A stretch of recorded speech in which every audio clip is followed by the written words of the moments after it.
Welcome to BlackUSA.news morning show. I'm your host, William Honolulu Jr. Join us as we explore the news and opinions that impact our community. We break down how the major stories have a very personal, local, and racial impact. No topic is off limits, but even if the conversation gets rough, we're always going to keep it real.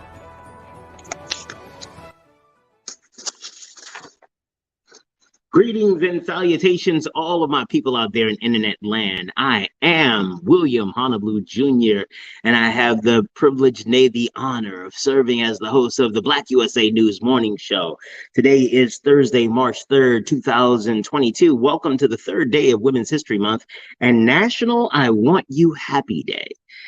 Today is the day where we take a moment and try to help other people be happy. But as we'll talk about today, we don't necessarily want to extend ourselves to such an extent where it does damage to us. But we'll get into that later as we continue on in our month of Black women. But as always, first and foremost, I got to give big props up to Crazy Horse Morgan, who always makes sure that we have everything we need to have a successful show. So big ups to you, bro, and I'm always grateful for your love and support, man. Want to say, thank you to Stephanie Jerger for yesterday's show. Continuing on in our month of Black women, that was incredibly powerful. And I'm hoping that you all got a chance to see it. And if you didn't, you should go over there and look. It'll do you good. All right, but we also have to say thank you to the people that make this possible. So our sponsors, yes, you all know that I'm going to start off with Edible Arrangements. Edible Arrangements has high quality fruit, wonderful candy coating. It's always sweet and delicious, and it's a really great gift to celebrate or just to eat on your own. You know, my favorite is, what do you say? 1, 2, 3, chocolate covered pineapples, white chocolate, by the way. So big ups to Edible Arrangements. I am grateful for them. Not just being a good company and a sponsor of the show, but look at this. This is what they delivered to my house. Big up to Brandy for the DoorDash. And if you're trying to celebrate or want something to eat, some really good fruit, make sure that you hit up Edible Arrangements. The locations in Baltimore, Govans, and in Randallstown, and in Pittsburgh. All right. Murphy, Falcone, and Murphy. Judge Murphy has been protecting the rights of the Black community since before I was an adult. Let's just put it that way. You should really reach out to Murphy, Falcone, and Murphy if you find yourself in a civil situation, or if you find that the government isn't doing what's necessary or what's right by your community, and you want to have some changes made, hit up Murphy, Falcone, and Murphy. Worst case scenario, you give them a call and they're not able to help you, but can refer you to somebody who can help you. Best case scenario, they can take your case and change the trajectory of your entire life. If you find yourself in a situation with criminal charges, if you're looking at jail time, fines, suspensions, or things like that, you may want to reach out to the warrior lawyer, J. Wendell Gordon. They don't call him the warrior lawyer because it rhymes. They call him the warrior lawyer because he fights for his clients. And if you don't believe how well he does for his clients, just go ahead and jump on Google, and it'll tell you everything you need to know. Big shout out to Dr. Tyrone Taborn of STEM City USA. We are so grateful for the partnership with STEM City USA. They have helped us be the first Black media company to stream in the metaverse. As I start, again, learning how important this is, it is great to be on the vanguard of the next generation of technology. So thank you very, very, very much, STEM City USA, for all the work that you do. I'm going to go and get some food. Where am I going to go? I am going to Darker Than Blue Grill. The food is always good, always good. And they are very active in the community. They support a lot of efforts. There are a lot of political candidates who use that space to host their events. And there are a lot of community people that they allow to use that space to host special events and things like that. So big ups to Darker Than Blue. I'm coming back. I've been thinking about the burger, but the more I think about it, the cowboy prime ribs, I could do that again in my life. But I'll make up my decision probably as soon as I see the menu. Actually, you know what? Just before I place my order, let's not pretend that I'm not going to have split decisions up until the moment I place the order, because it's all good at Darker Than Blue Grill. Now, if you want to take your business or your nonprofit to the next level, you may want to holler at my company, The Grinding Gang. With my team of subject matter experts, whether that's in education, business planning, writing, and multiple other places, fundraising, grant writing. We have the resources necessary to really help you take your business to the next level. You don't have to just live, you can thrive. All right, and last but definitely not least, our newest sponsor, I Am Black Wall Street, a book by Donnie Glover. And it does something different than a lot of the other scholarship in this area does. What I Am Black Wall Street does is it starts and takes a look at what Black Wall Street, how people got there. How was Black Wall Street created? And in my estimation, it serves as a pretty good blueprint on what we could do today to start or revitalize some of the areas to become the new Black Wall Streets. And by the way, big up to Ashley Tate, who is right here in this picture where she won her Black Wall Street award for all the work that she does in the community. So again, big up to Donnie, and thank you for all you do, big brother, in the community. Yeah. So that's where we are with our sponsors. Thank you to all of them. We are looking forward to long relationships with them. Climbing out with Erica Alston Buck. Had an opportunity to check out her show, her inaugural show. First 30-minute show was on Tuesday. I think it was Tuesday. It was on Tuesday, and then she's going to start showing up regularly on Sundays at 8:30. So make sure you talk to her or check out her show. It is really about self-care, about healing, about coming through some incredible struggles. Like she shared that she lost her kids because she was addicted to crack, and what that life and what life looked like coming back from the brink of that. So big up to Erica Alston Buck, and you all need to make sure that you check out her show, Climbing Out, on Sundays at 8:30. Oh, what else do I want to talk to you all about before we jump into it? Because you know we're gonna jump. Y'all know we're gonna. What? Don't be disrespectful. You know we're gonna jump. You know. But wanted to say, big ups to we're gonna talk about this for the long time common bread coin. It is a way to address hunger. It is a way to empower people, and it is a way to address hunger in a way that provides for people's dignity. It is a wonderful program, and we'll be bringing you all some more information about it soon. But for right now, we're gonna. You all know that March is part of our month of Black women, and I decided to make this month a love letter to my goddaughters. Here's some information on how we do it.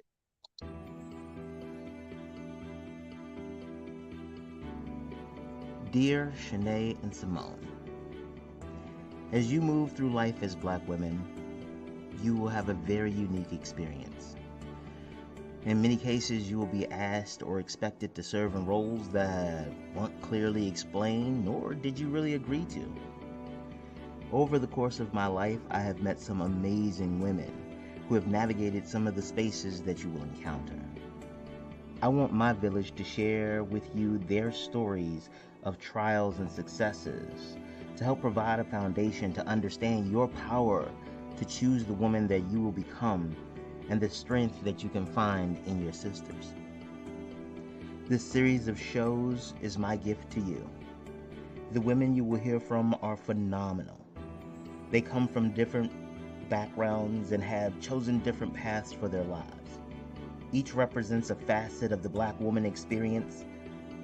Some of the stories may not align with your journey directly, but those stories are even more important.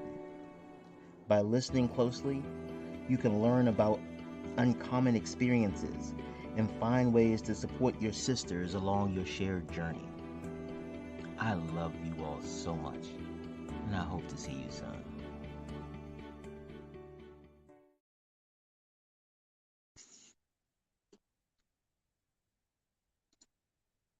And that's what this is all about, an opportunity for me to get to share some of the dope women that I know with my goddaughters.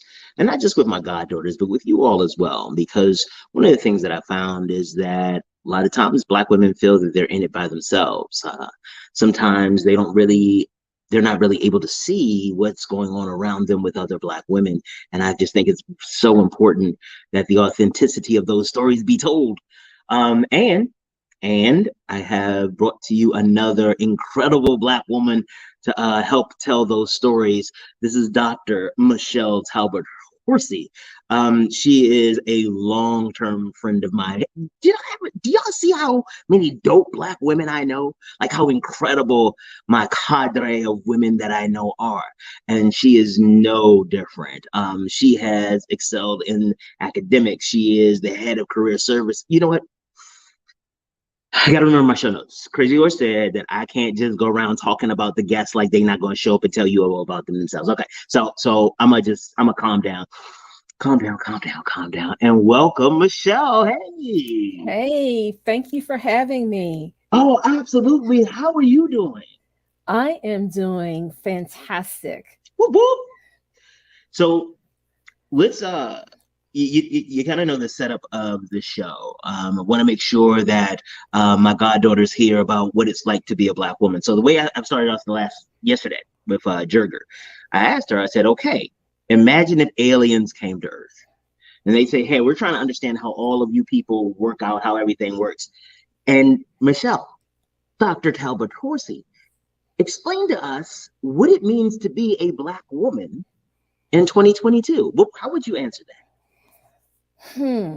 Let me paint a picture. I would say it's almost like the statue of Lady Justice holding the scales, trying to keep everything balanced. It's having lots of balls in the air and making sure nothing falls and everything gets equal attention. It is having to wear two masks, one that you wear professionally and one that you wear when you're home with your family. And it's making sure that you're trying to keep that level of authenticity with both things. It sounds like it's always like this tightrope that you're on. Is that a safe way to say, like, you're trying to be these things in all of these different roles? You're trying to be everything to everyone all the time. How do you balance that? It sounds exhausting. It is exhausting. How I balance that is looking at what I put first in my life, how I prioritize. And for me, I prioritize my family above all else. My personal relationships come first. Making sure that my child has what he needs to be successful comes first. My professional aspirations I put on the back burner sometimes to make sure that my family is successful. So in the order of things and all of the things that you listed that you reserve and how you invest your time and make your decisions, I noticed very conspicuously you weren't in that list.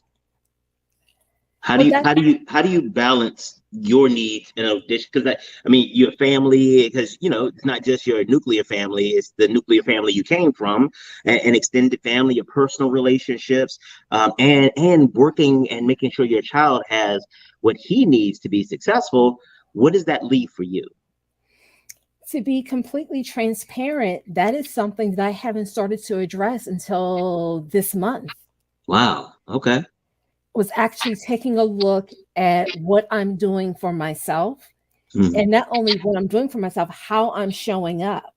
Because what I realized was if I didn't take care of myself, I wasn't showing up authentically at work and I wasn't showing up authentically for my family. Because Michelle was nowhere in the mix.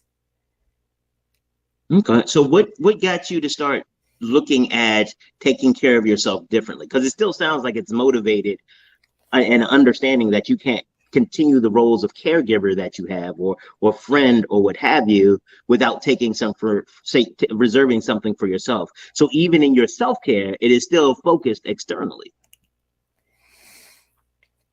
So what had me thinking about that was this feeling of I'm doing too much for everyone else.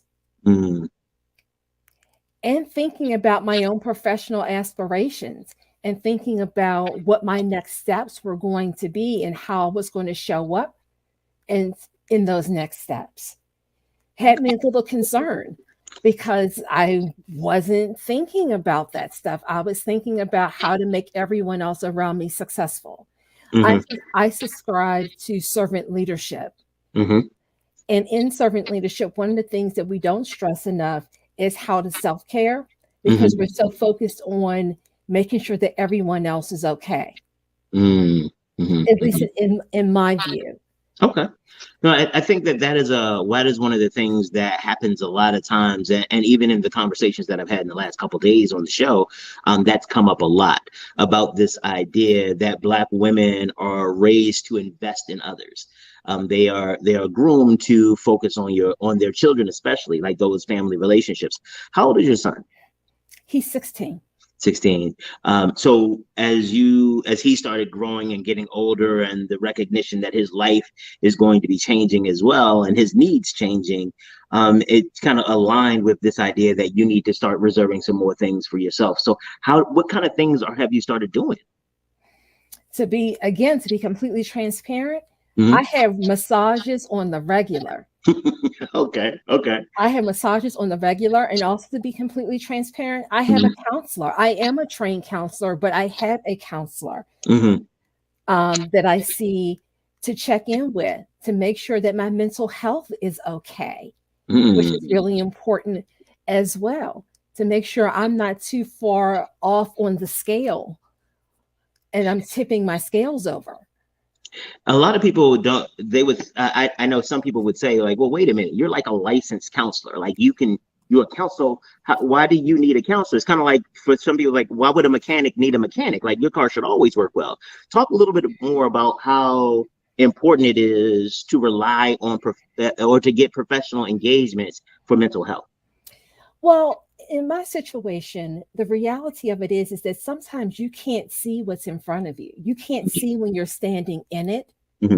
You have to get someone else outside of yourself to be able to reflect and be able to give you those pieces where you can stop and say, I never thought about it that way.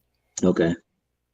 And for me, that's what counseling has done. It's been a platform for me, or a springboard for me, to stop, take a second, take a beat, as I say, sit back and really reflect on what I'm saying and why I'm thinking what I'm thinking. Okay, so I realized that I skipped something, because again, I know you and I forget everybody else doesn't. So tell them who you are and what you do professionally, your professional credentials. Oh, okay. Well, as Mr. Honablu said, my name is Dr. Michelle Talbert Horsey. I have a doctorate in educational leadership from Duquesne University. I have a master's degree in cross-cultural counseling from the University of Pittsburgh, and a Bachelor of Arts degree from what I think is the best university on the face of the planet, University of Maryland, Baltimore County. Woo-hoo! Go Dreamers! Go Dreamers! We can say that. Okay, so that's you academically. But one of the things that I also want people to understand is talk to us a little bit about your career trajectory, how you've gotten to what your role is now and how you got there. Okay, so now I am the Director of Career Development Services Office at Harrisburg Area Community College in Central Pennsylvania. How I got there was I started off as a graduate student at the University of Pittsburgh's University Challenge for Excellence program, which was a TRIO program. Big ups to TRIO programs. I love TRIO. Just love TRIO programs. And I developed what they're currently using, or the model for what they're currently using for a university-wide retention program. That was my job. And then I transitioned from the TRIO role into academic advising in their College of Arts and Sciences. Now it's called the School of Arts and Sciences. And what I realized when I was working in advising was that students, although they need help with selecting their classes, the students that I was working with were something else was showing up for them. And what that something else was they could pick out their classes. They knew not to take 3 classes on Monday, Wednesdays, and Fridays from 1 to 2. We got that piece. But the question came up was, why am I taking these classes? Because I have no idea what I'm going to do with any of this stuff. And of course, that wasn't all of my students, but a great majority of them didn't really know what they wanted to do. They were just kind of sitting there at this great university, taking a bunch of classes, hoping that something would click for them. What clicked for me was I could use my counseling skills to get into career counseling. So that's what I transitioned to from academic advising, was I got into career counseling, and I was their pre-law advisor at the University of Pittsburgh for a few years. I also work with the College of Arts and Sciences. I still do some work for the TRIO program as well, really helping students to figure out their why. Why am I here? What do I want to do next? And helping them to make those connections. From there, I work with undergraduate students in the College of Arts and Sciences. And then from there, I also work with undergraduate students that were in the College of General Studies. The College of General Studies was our college for more like adult students. Okay. It's kind of like a community college flavor to evening classes, that kind of type of thing? No. Oh, okay. We just happen to have a lot of adult students. Non-traditional. Non-traditional students. Non-traditional. Gotcha. We're in that college. So I work with those students. And then there, I was able to develop curriculum for internships. I developed my own career course, specifically around the needs of non-traditional students. I developed a career services sort of boot camp for non-traditional students as well. And from there, I transitioned from a 4-year institution to a 2-year institution, primarily because I wanted a leadership, a more prominent leadership opportunity. And I was able to work with the Community College of Allegheny County as Director of Job Placement and Career Services there. And then from there, I transitioned to Bryn Mawr College for a short stint as a career counselor, and then here at HAC. Okay. One of the things that you mentioned was that you had to leave one place in order to get leadership someplace else, right? Yes. So what was that like? Was that just the normal pace of things for your career path, or was this more, because I've heard from Black women that there are times where they feel or they know that their career pathways in certain places are limited. It's like you don't fit in well enough to move ahead here. And I'm trying to figure out how many Black women are dealing with that, or is it just like, I don't like it here and this is faster? How did you feel about your circumstance? When I was in the circumstance, it's a little bit different than when I left the circumstance. Okay. In the circumstance, I just felt that the pathways were limited just in general. And I thought they were limited because I did not have my doctorate at the time. I only had a master's degree. After leaving the experience, what I found, especially talking to other Black women, was that my experience was not unique. What I learned was that the experience was mirrored over and over and over again, repeated itself, especially with Black women, that they could not make headway in certain organizations unless you knew someone who was in a role that could assist you in getting other roles. However, I will put a caveat on that and say that happens to a lot of different folks, not just Black women. What I have found in my personal experience is that as African-American women, we don't help each other as much as we could.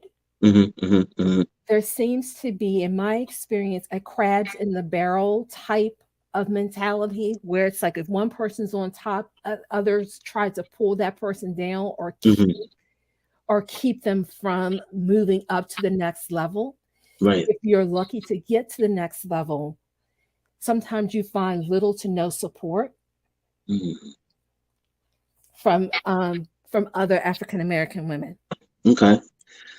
So again, you're walking this tightrope all the time. To the left is in your family, to the right is your profession, and you're trying to, the wire you're working on, you're trying to do some self-care to get it a little bit bigger.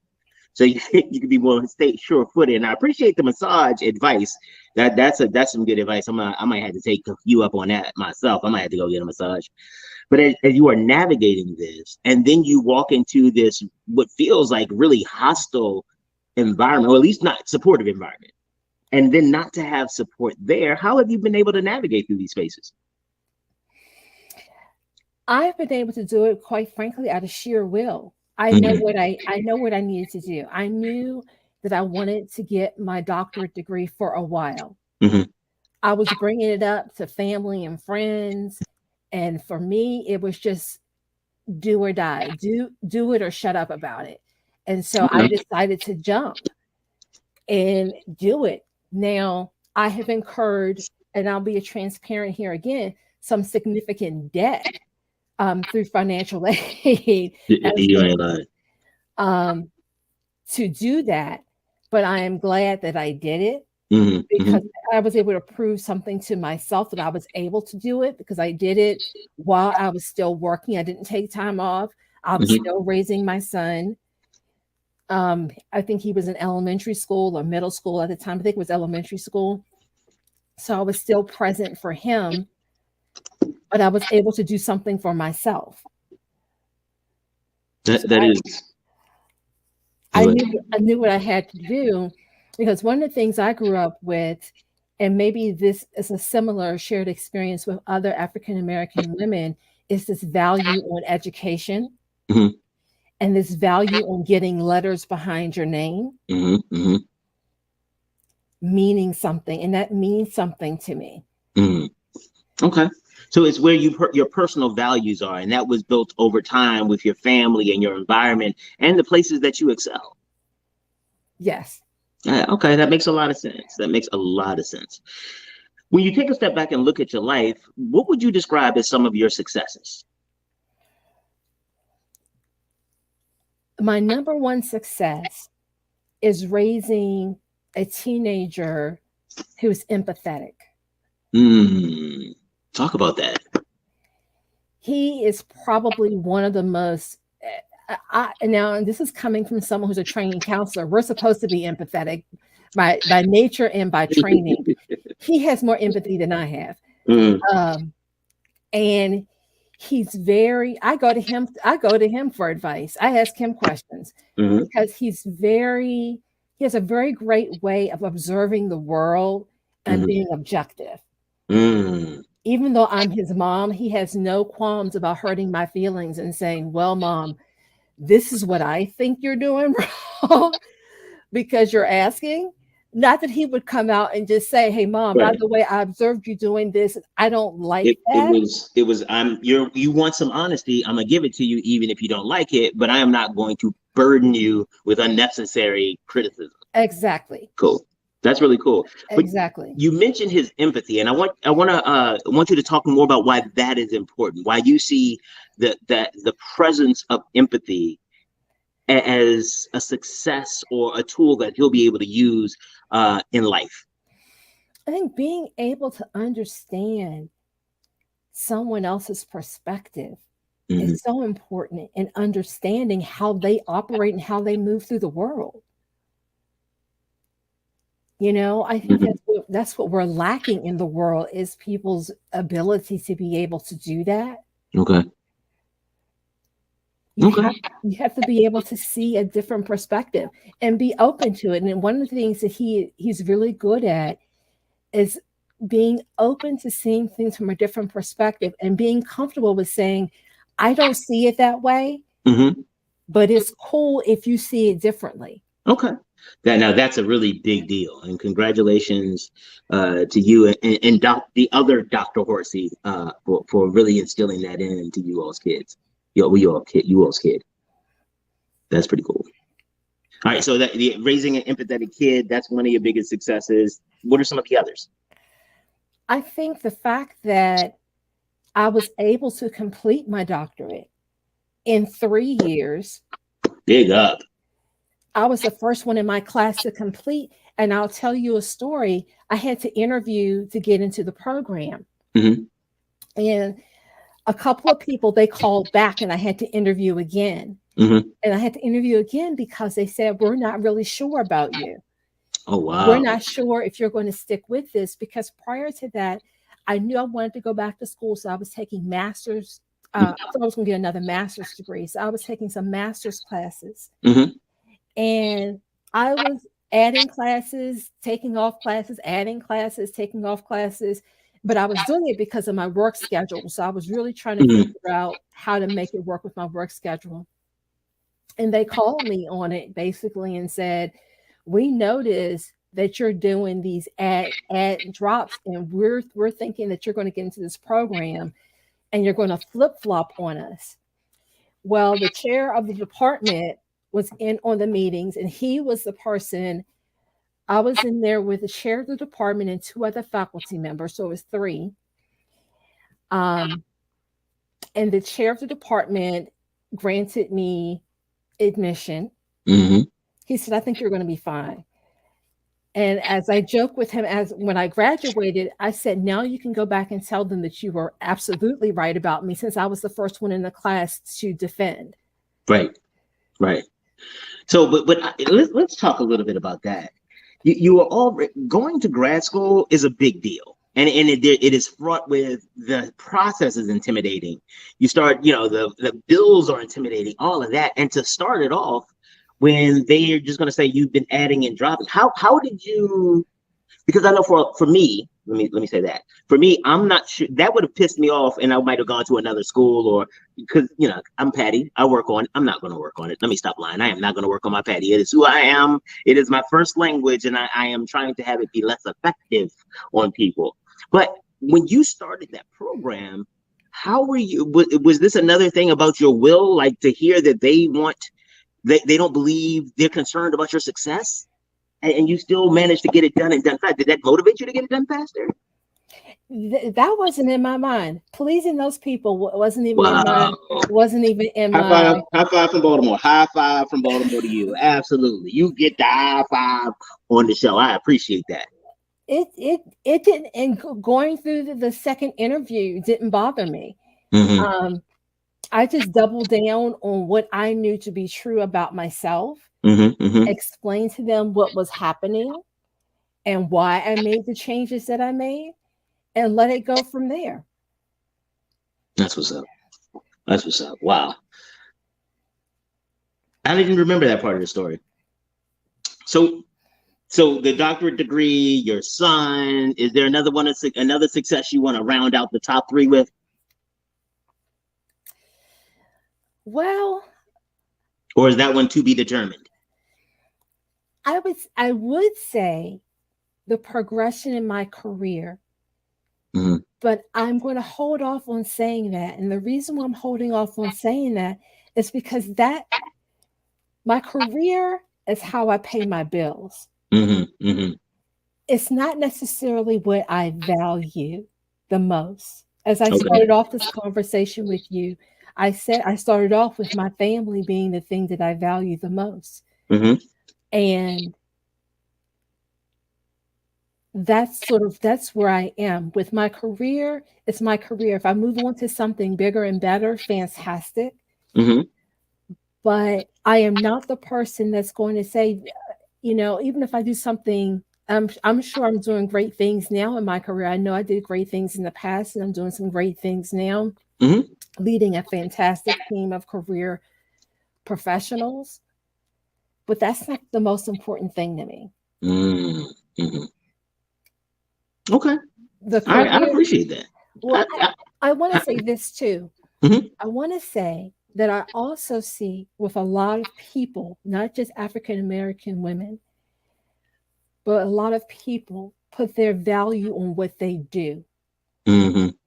So when you introduce them, or you say, introduce yourself, they start off with what? They start off with, I'm a blah, blah, blah. Yeah, I am this. I am that.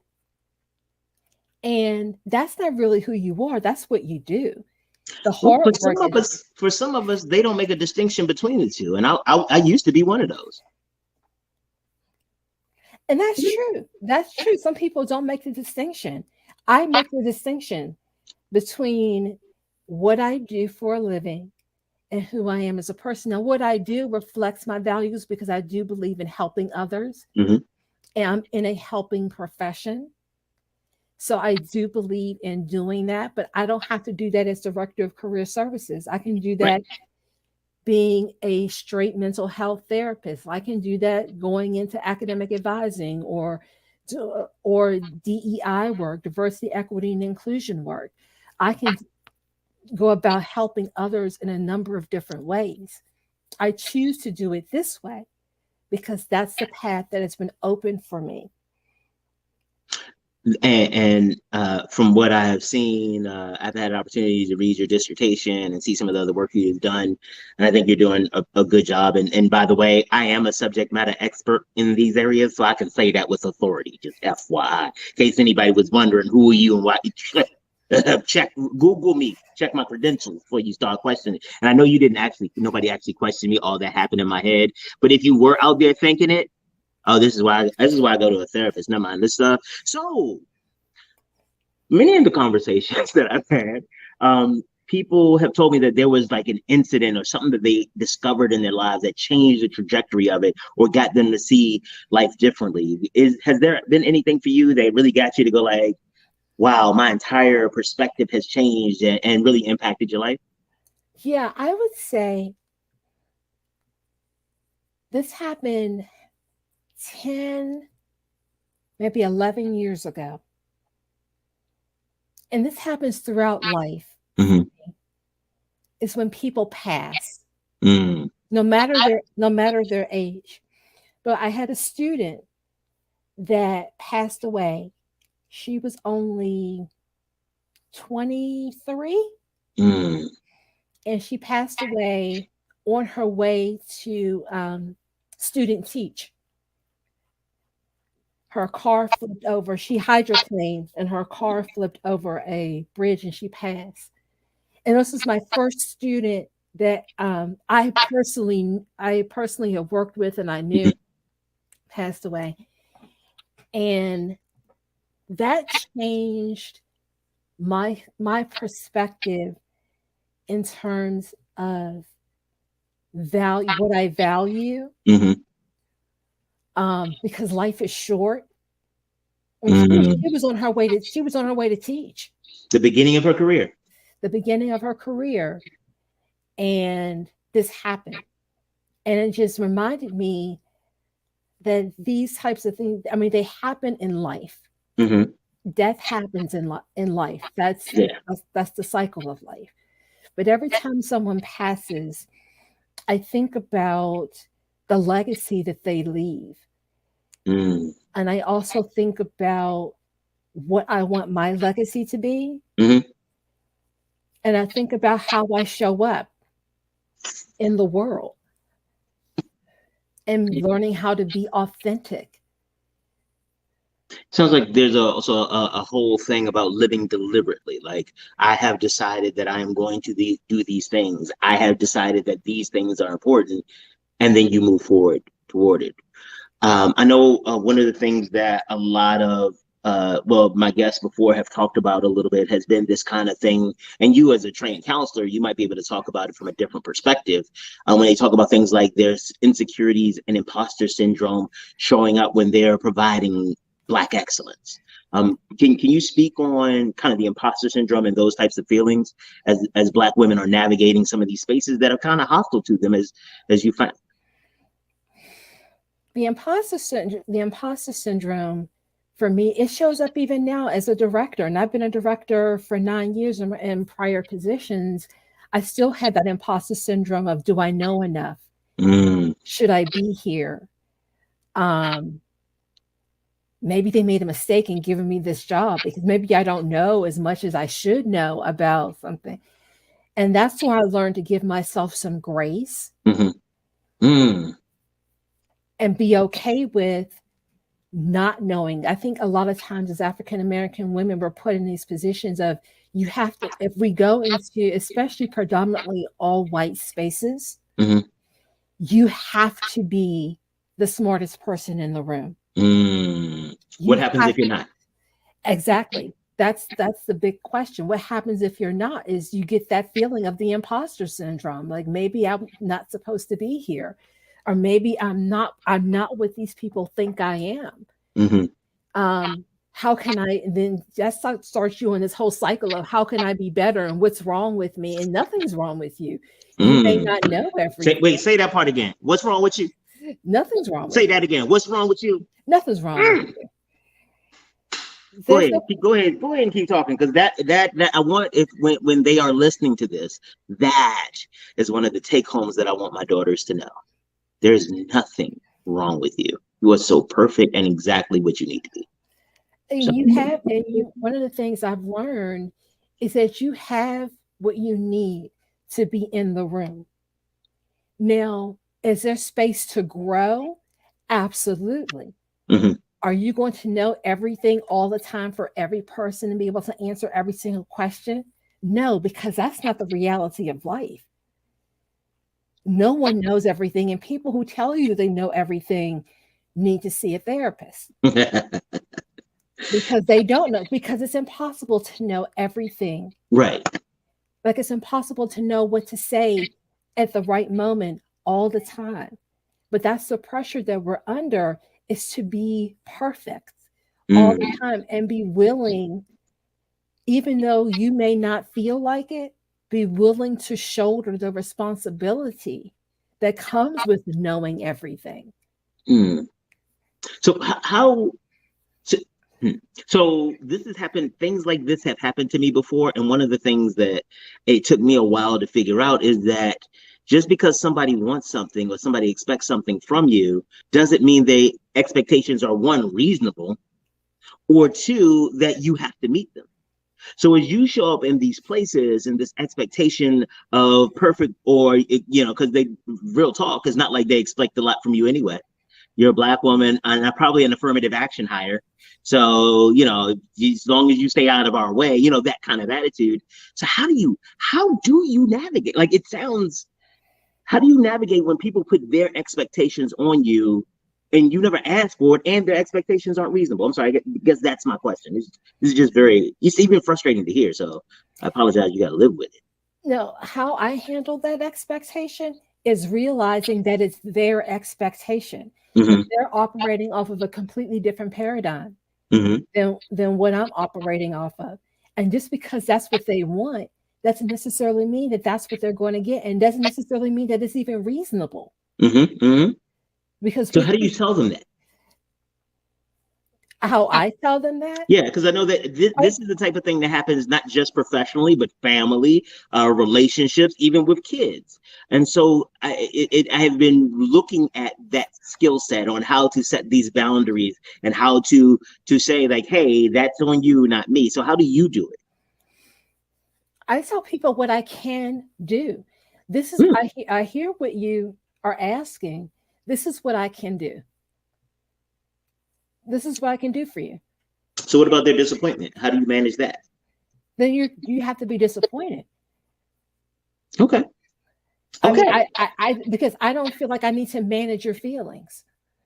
But do you find that is an expectation that goes along with being a Black woman? You heard, because I hear people tell Black women all the time that they make them uncomfortable. You're like yelling, it makes me uncomfortable. Everything about, not everything, but things about Black women just make other people uncomfortable. And it seems like it is your responsibility to shoulder the burden of everybody around you comfort. And it sounds like you're just like, I'm not doing that. Is that accurate? Let me share a story with you that is accurate. When I worked for the University of Pittsburgh as a career counselor, I kind of had a rough go of it because I was in a predominantly all-white space. And there were some things happening, some divisional realignments and different things that were happening that everyone in the office had issue with, but I was the only person that was speaking up. But I got pinned as the angry Black woman. Causing problems. Yes. And so I had to have conversations with my supervisors, explaining to them, how is it to the ironic nature of having people go to them and say, well, Michelle said X, Y, and Z. And I had to say, well, why is it that people claim they're having such a problem with me, yet 2 weeks ago or a week before, 2 days before, whatever it was, they're sharing with me the wallpaper they just put up in their master bedroom. So clearly I can't be that difficult. Horrible person, right. I can't be that angry or that scary. They were painting me as like I'm just this scary person. Mm-hmm. What I learned from that is I learned to still be my authentic self. But I did learn that in certain spaces, I have to be a little bit more mindful of how I presented my arguments. Mm. Okay. But it was put on me because I had to meet with my supervisors. They wanted me to manage everyone else's hurt feelings or everyone else's feelings of being scared to say stuff to me or scared to say the wrong thing. Even people that I considered friends made comments about being afraid of me. Wow. I mean, you little, you're not even all that scary. Now, I will say you are direct. Do you think that the directness and you don't take no bullshit? Like if somebody's going to say something to you that doesn't make sense, you're going to call them on it's like, that doesn't make sense. Was that the kind of stuff they were talking about? Or were you a different person at work? No, that was the stuff that I was very upfront. I wasn't hiding behind anything. At the time, we had a new dean of students that happened to be an African-American woman. Mm-hmm. And I think there was some feeling there that somehow she was automatically going to take my side because I too am African-American. Wow. So, okay. So now you brought up something else. I'm glad we got a little bit of time here. How does it work as a Black woman when especially in predominantly white spaces, when another Black person shows up?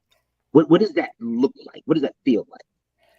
Sometimes it feels like, yay, I have a partner in this. Maybe they're seeing what I'm seeing.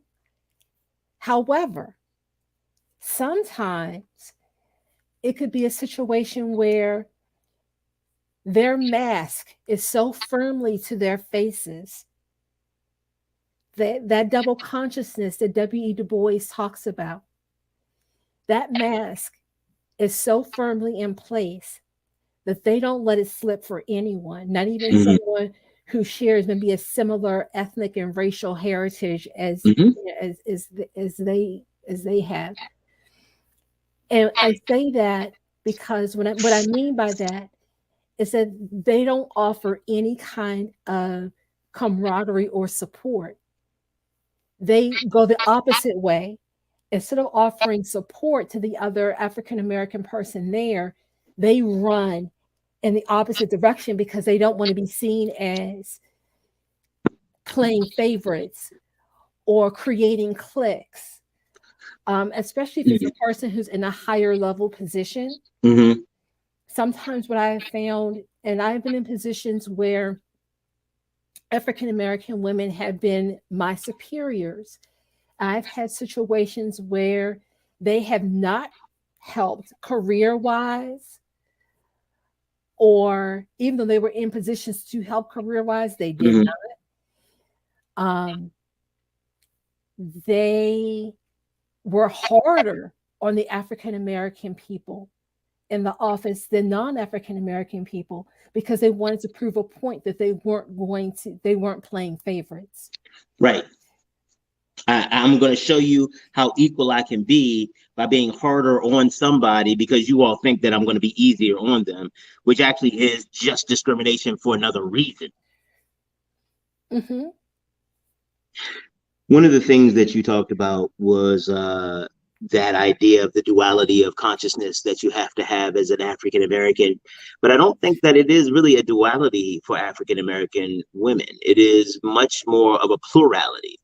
The intersection between race, gender, sometimes ethnicity, regional dialect, educational level, hell, even sometimes skin tone and color, wigs or natural. Like, there's so many things that you have to wear, and it is really about the decision on which mask to wear and how tightly to wear that. And you got me feeling a little wear the mask. That I might do that later in the show. I might do that later. Because you got me thinking right now. I'm at the I'm glad I got you thinking about it, but you're absolutely right. The intersections of all of those different things play a role. Skin color, and skin tone plays a role. I know I haven't experienced it. Let me put it this way. I don't know if I've experienced it or not. But I know that I have friends that have experienced issues where they felt like their skin tone was too dark for a specific division. Oh, they'll never hire me. They don't hire us darkies over there. They don't hire people that are dark. They only hire people that are brown skin to very, very light. Actually, I had a situation and this was this is before diversity, equity, and inclusion became, for lack of a better way of putting it, popular, because it's popular now. Where a counselor. I'm sorry, was that a Law and Order beat? Yes. Oh, Jack McCoy. Sorry. I'm sorry. Where a counselor actually asked a student, well, what are you? Trying to figure out if the student was Black or white. Why was that question? What was the so let's say they asked the question to get information. What was that information supposed to help them do? It was we were doing something at an event, and I can't remember the context of it. Okay. I just remember thinking, no matter what the context, you should never ask a person that question. Right, because that's my point. Like, even if I answer that question, how is that going to help you with anything? Like, it's ta-da. Like, that's the same thing for me with the issues around gender. It's like, if I'm not having sex with you, why does your gender matter to me? But maybe I'm just narrow-minded about stuff like that. I know I gotta run out of time. I gotta let you go, but I want to make sure that we've covered such great ground today. One of the things I did want to circle back on is one of the things you said, that the sheer force of will, your intrinsic motivation. I know this might be a little difficult to answer about, intrinsic motivation, but how do you stay motivated, or even better, when your motivation wanes, how do you keep going? When my motivation wanes, how do I keep going? Yeah, because I know that every day you wake up, you're not like, hey, I'm going to take one and I have all the sheer force of will out there. And some days it's rough. But how do you keep it going until you get to that next split space? To be brutally honest with you, that is something that I struggle with. And sometimes I struggle with it on a daily basis. Sometimes it's on a monthly basis. Right. Sometimes, I don't know how I put one foot in front of the other. And one of the things I've learned is sometimes you have to break things down into chunks. So sometimes the chunk is put one foot in front of the other for an hour, then another hour. And then also realizing that there are some days where I give 80% because the 80% is all that I have to give that day. And that's okay.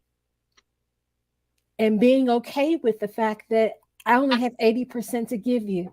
And not feeling like I have to give 200+%.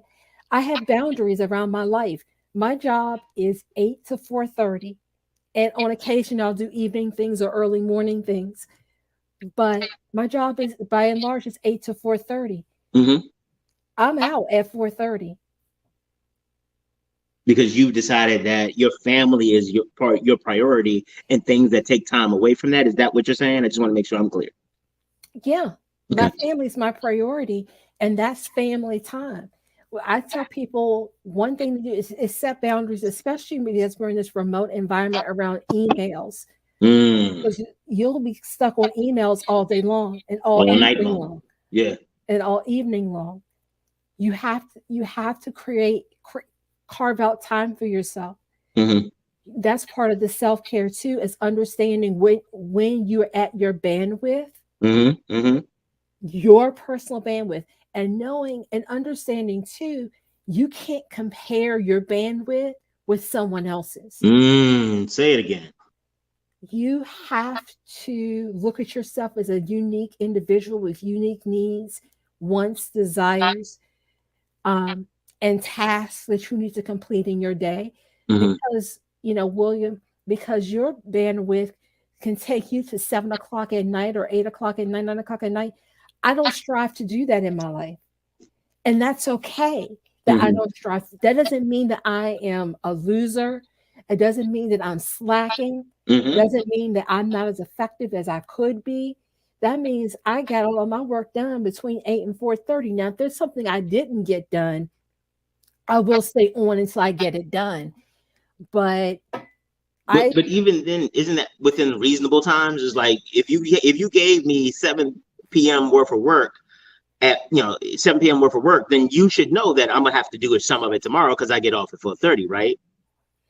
that's some people Okay. work that way. Some people had that expectation that I'm on at 7 p.m., so you need to be on at 7 p.m. You need to work yourself in.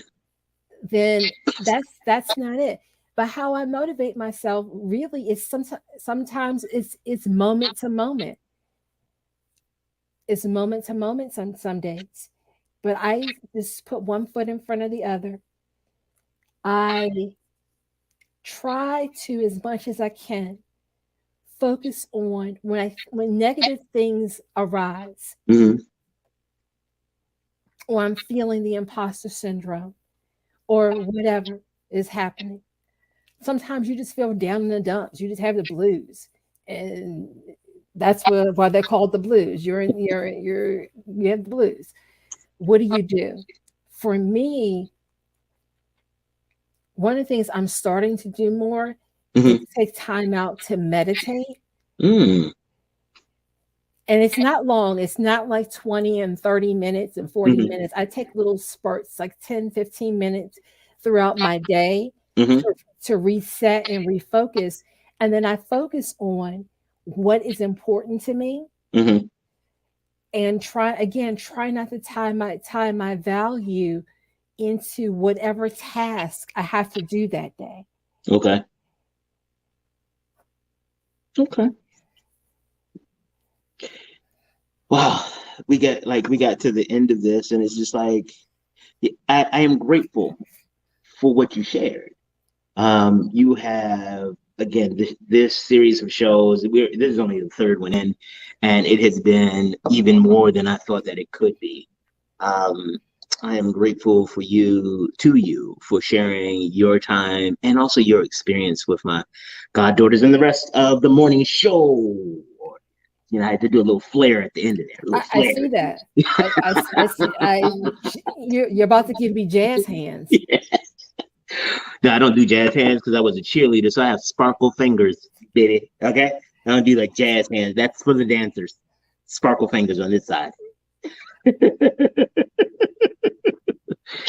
Again, Dr. Talbert Horsey, it has been not only great having you on the show today, but also having you as my friend for the last years.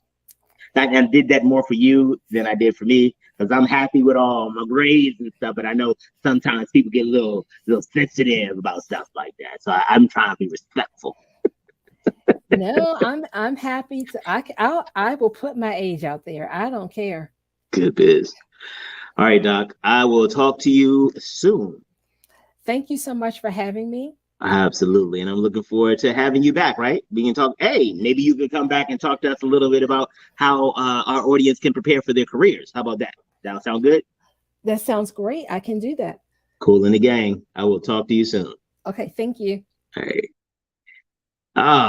Didn't I tell y'all I know dope people? I know dope people. My life is full of dope people. And that was just one more of them. And again, thank you to you, Doc, for coming through and blessing us with information about what it's like to be a Black woman.